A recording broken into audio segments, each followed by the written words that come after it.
गांव में तो सब जगह अकाल की परिस्थिति हो गई है।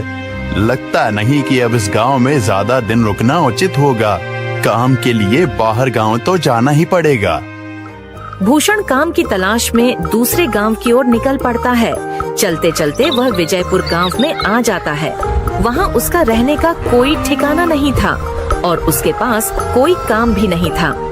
चलते चलते वह एक अमीर किसान जगत सेठ के पास आ पहुंचता है। सेठ जी, मैं भूषण दूसरे गांव से आया हूँ। हमारे गांव में अकाल की परिस्थिति हो गई है। लोगों के खेत सूखे पड़े हैं। गांव में बूंद बूंद पानी के लिए लोग तरस रहे हैं। अगर मुझे आपके पास कुछ काम मिल जाएगा तो बहुत कृपा होगी बड़े भाई। अरे रे, लगता है तुम्हारी हालत बहुत खस्ता हो गई है। ठीक है, वैसे मेरे पास एक काम तो है, पर लगता नहीं कि तुम वो कर पाओगे। सेठ जी, आप चिंता ना करें। मुझे आप कोई भी काम दे सकते हैं। मैं वो काम पूरी मेहनत और ईमानदारी से करूँगा। अच्छा ठीक है भूषण, तो कान खोल कर सुन लो। मेरे पास 50 गायें और 50 भैंसे हैं। तुम्हें हर रोज इन जानवरों का गोबर निकालना होगा और रोज सुबह शाम उन्हें चारा पानी देना होगा। महीने के आखिर में तुम्हें इस काम के लिए 200 रुपए मिलेंगे। और हाँ, 2 वक्त का खाना भी हमारी तरफ से मुफ्त दिया जाएगा। बोलो, क्या तुम ये काम कर पाओगे? अरे बाप रे, 50 गाय और भैंसों को संभालना आसान काम नहीं है। पर अब मैं कुछ कर भी तो नहीं सकता और ऊपर से सेठ जी 2 वक्त का खाना भी दे रहे हैं। ठीक है सेठ जी, मैं ये काम कर लूंगा, पर एक विनती है। हाँ बोलो भूषण, क्या बात है? सेठ जी, अगर आपको समस्या ना हो तो क्या मैं आपके गायों के साथ गौशाला में रह सकता हूँ? सेठ जी, मैं इस गांव में नया हूँ। मेरा रहने का कोई ठिकाना नहीं है। जग्गा सेठ थोड़ी देर तक सोचता है और भूषण को ऊपर से नीचे तक देखने के बाद उससे कहता है, ठीक है भूषण, तुम गौशाला में रह सकते हो। जी धन्यवाद सेठ जी। तब से भूषण गौशाला में रहकर अपना काम करने लगता है। वह रोज जल्दी उठकर गाय और भैंसों का गोबर निकालता, उन्हें चारा डालता और समय पर पानी भी पिलाता था। हर रोज भूषण अपना काम ईमानदारी और पूरी मेहनत से करता था। जगत सेठ को भी भूषण का काम बहुत पसंद आने लगा, क्योंकि वह अपना काम सफाई से करता था। एक दिन जगत सेठ भूषण को बुलाकर उससे बोलता है, भूषण, मुझे तुम्हारा काम बहुत पसंद आया है। तुम गाय और भैंसों का अच्छा ख्याल रख रहे हो, इसलिए दूध की गुणवत्ता भी बढ़ गई है और गायें पहले से ज्यादा दूध भी दे रही हैं। इसलिए मैं आज से तुम्हारी तनख्वाह बढ़ाकर पूरे 400 रुपए कर रहा हूँ। आपका बहुत बहुत धन्यवाद सेठ जी। कुछ दिन ऐसे ही बीतने लगते हैं। भूषण जगत सेठ के पास बहुत मेहनत और ईमानदारी से काम करता है। धीरे धीरे भूषण के पास अच्छा खासा रुपया जमा हो जाता है, जिससे वह अपने लिए छोटा सा रहने लायक एक कुटिया बनवा लेता है। उस गौशाला में सोकर तो नाक से गोबर की गंध अभी भी नहीं जा रही। अब आखिरकार मुझे अपने घर में चैन से सोने को तो मिलेगा। तब से भूषण जगत सेठ के पास गौशाला में काम करने आता और 2 वक्त का खाना खाकर अपने घर सोने के लिए चला जाता था। कई साल ऐसे ही बीत जाते हैं। भूषण की मेहनत के कारण उसके पास अच्छा खासा रुपया जमा हो जाता है। एक दिन भूषण जगत सेठ से बोलता है, सेठ जी, आजकल गांव में चोरी की समस्या बहुत बढ़ गई है और मेरे पास कुछ रुपए भी जमा हैं जो मैंने अपने घर में रखे हुए हैं, पर मुझे उन पैसों की चोरी की चिंता हो रही है। आपको तो पता है कि मैं दिन भर आपके पास ही काम करता हूँ और सिर्फ रात में ही घर सोने जाता हूँ, इसलिए मुझे रोज उन पैसों की चोरी की चिंता सताती है। हाँ भूषण, तुम बात तो बिल्कुल सही कह रहे हो। आए दिन गांव में नए नए चोरी के किस्से सामने आ रहे हैं और दिन भर तो तुम्हारा घर खाली ही रहता है, तो चोरी होने की संभावना तो जरूर है। जगत सेठ थोड़ी देर सोचता है और फिर भूषण से कहता है, देखो भूषण, ऐसे समय में तो गांव में एक ही जगह है जहां पर तुम्हारा धन सुरक्षित रह सकता है, और वो है जमींदार का घर। क्या जमींदार का घर? हाँ भूषण, इस गांव के जमींदार बहुत ईमानदार और दयालु हैं। ऐसा मैंने कुछ लोगों से सुना है और उनके घर पर बहुत सारे पहरेदार भी हैं, तो चोरी होने की संभावना बहुत कम है। तुम अपने पैसे उनके पास रख सकते हो। अच्छा, ऐसा है क्या सेठ जी? ठीक है, फिर आज ही मैं जमींदार जी से मिलकर बात करता हूँ और उन्हें अपनी समस्या बताता हूँ। उस दिन भूषण जमींदार जी के घर उनसे बात करने जाता है। हे तुम रुको, कहाँ अंदर आए जा रहे हो? वहीं रुक जाओ। जी, मुझे जमींदार जी से मिलना है। मुझे उनसे कुछ काम है। क्या काम है तुमको उनसे? मुझे जरा बताओ। जी, मुझे कुछ पैसे रखवाने थे उनके पास, यही काम के लिए आया था मैं। अच्छा ठीक है, तुम अंदर जा सकते हो। नमस्ते जमींदार जी, मैं भूषण जगत सेठ के यहाँ काम करता हूँ। कुछ साल पहले ही मैं दूसरे गांव से यहाँ आया हूँ। अच्छा भूषण, बोलो तुम्हारा क्या काम है मेरे पास? जमींदार जी, मैं सालों से जगत सेठ के पास काम कर रहा हूँ और मैंने कुछ रुपए भी जमा कर लिए हैं, पर बात यह है कि गांव में चोरी की समस्या बहुत बढ़ गई है, तो मुझे अपने रुपए घर में रखने से डर लग रहा है। अच्छा, कितने रुपए जमा किए हैं तुमने? जमींदार जी, यही कोई 5 से 6 हजार रुपए होंगे मेरे पास। वाह, ये तो बड़ी रकम है।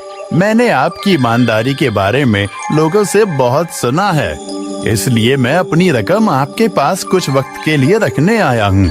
हाँ भूषण, तुमने बिल्कुल सही सुना है। तुम्हारी रकम मेरे पास पूरी तरह से सुरक्षित रहेगी। तुम अब चिंता ही छोड़ दो, मैं सब देख लूंगा। भूषण अपने पैसों की थैली जमींदार को दे देता है। ये पूरे 5,800 रुपए हैं, आप गिनकर देख लीजिए। गिनने की क्या जरूरत है? तुम तो जगत सेठ के आदमी हो, मुझे तुम पर पूरा विश्वास है।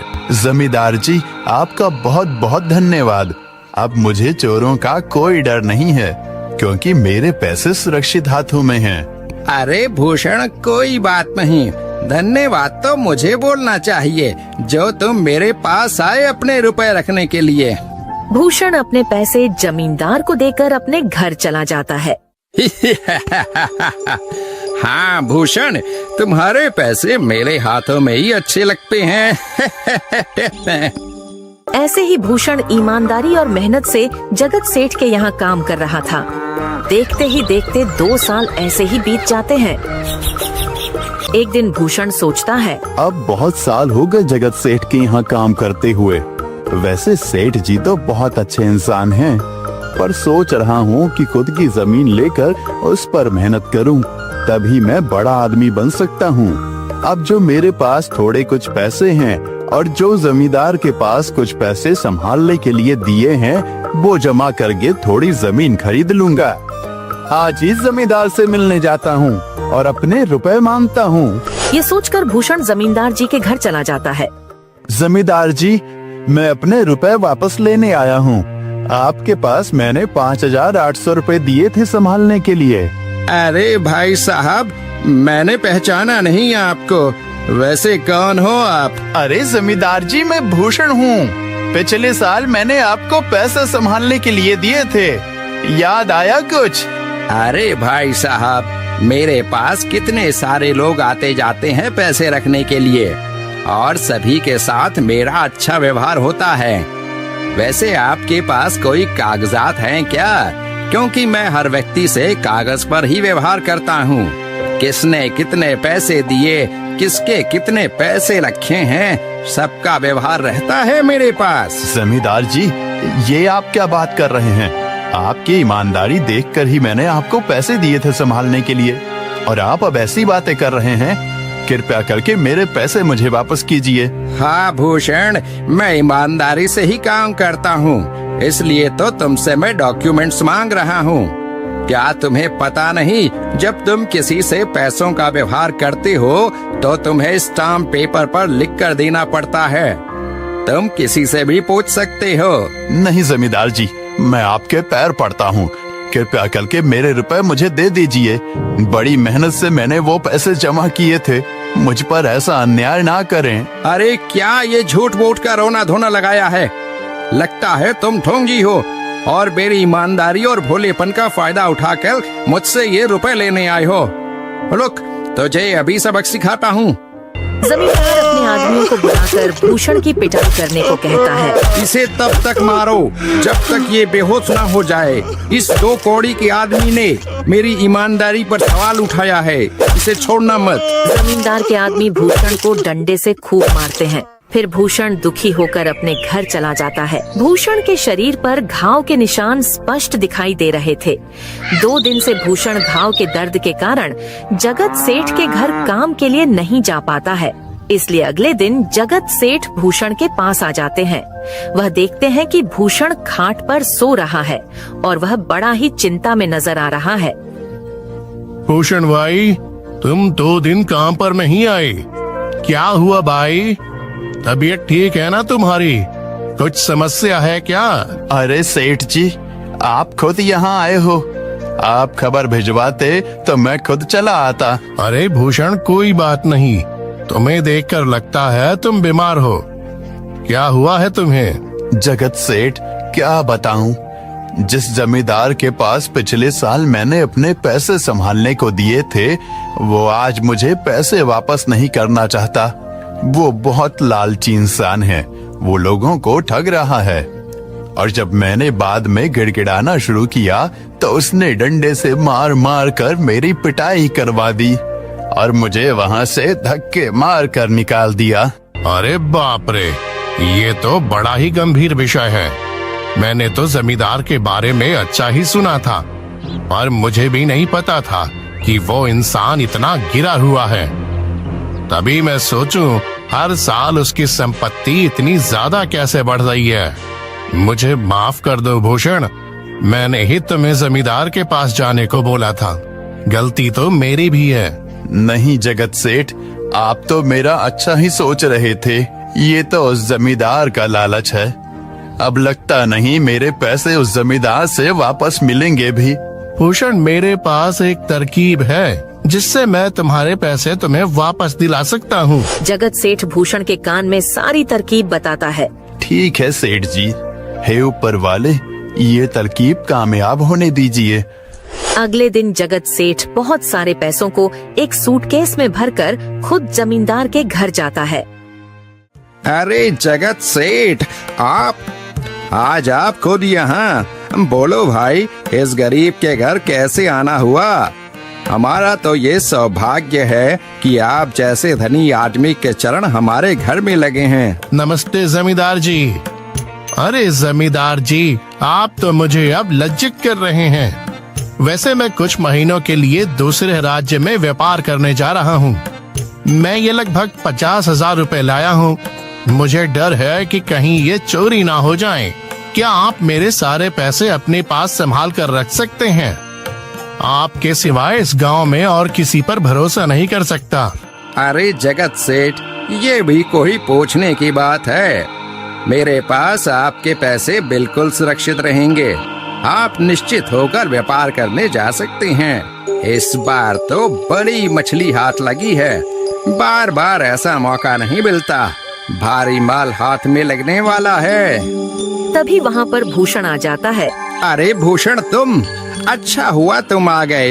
मैं तुम्हारे पास ही आने वाला था। मुझे माफ करना, उस दिन तुम्हें पहचान नहीं पाया। इतने सारे लोग मेरे पास आते हैं तो जरा परेशानी होती है, पर मैं अपनी बातों का बड़ा पक्का हूँ।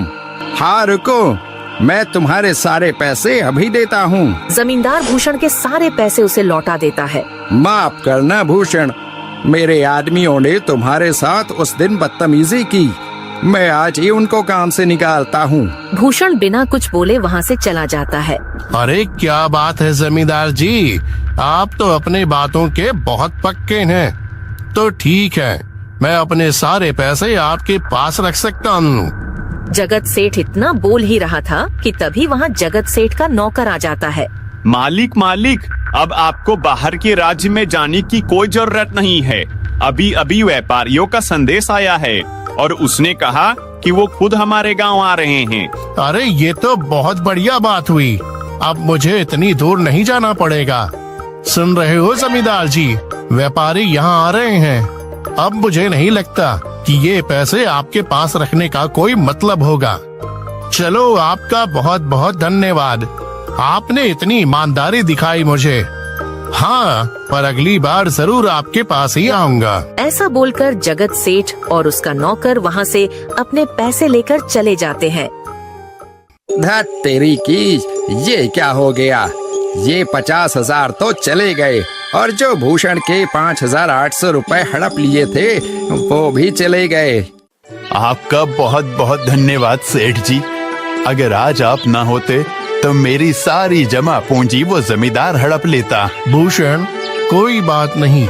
जो व्यक्ति मेहनत और ईमानदारी से कमाता है, ऊपर वाले उसका कभी बुरा नहीं होने देते, और जो हराम की कमाई का खाता है उसका कभी अच्छा नहीं होने देते।